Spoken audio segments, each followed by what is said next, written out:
Alright guys, it's been 2 days since I started waking a portion of 500 square feet of my lawn up from winter.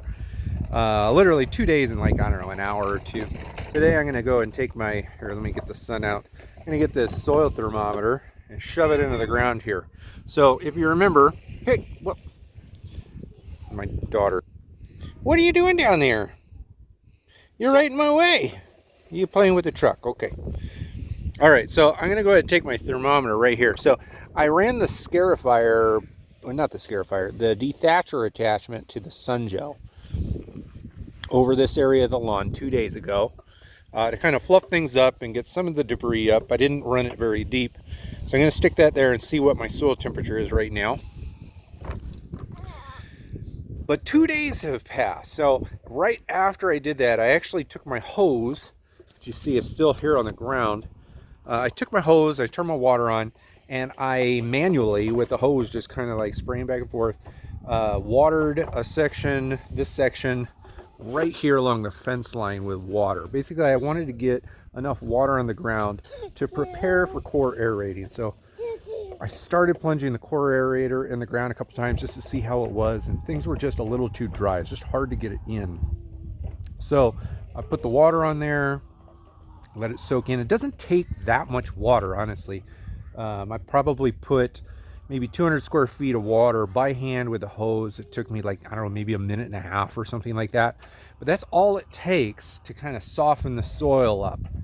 So I'm going to check my soil temperature here. But step 2 to waking the lawn up earlier than is natural, I guess, is core aeration. Once you core aerate, then we can introduce new warm, kind of spring-like weather into the cores that are in the ground. Then when we water the ground, we can water the ground, and that water instantly goes deeper in the ground, and through, like, I don't know, the thermal exchange, heat exchange, it warms everything up a lot faster. That's just what water does. I have down in the lower area of my house kind of the irrigation runoff kind of area. The grass is green and growing. It's all snow melt, but the snow melt, it melts and then it goes through the channels, goes by the lower area of our house. It literally just keeps the soil warm enough that the grass starts growing. And that's exactly what's going to happen here in the lawn. But I want to poke these holes in so we can get some airflow in there and then get the water deeper quicker.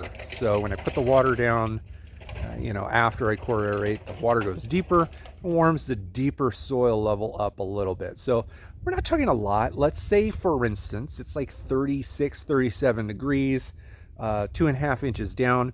If I can poke some cores in there and then throw some water in there, I can get that up into the low 40s really quick. And that's a big difference for cool season grasses. All right, let's take a look at soil temperatures right now.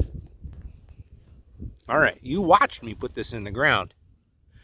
Currently, soil temperatures are 39.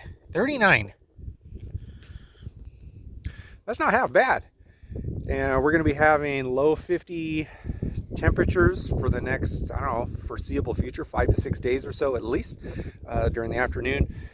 If I can punch enough cores in the ground and get some kind of warm, not warm water, but warmer water down into the lower reaches of that ground, I think I can get that 39 up into the 42, 43 range easily over the next few days and get this grass wanting to wake up. Anyway, that's the update for today.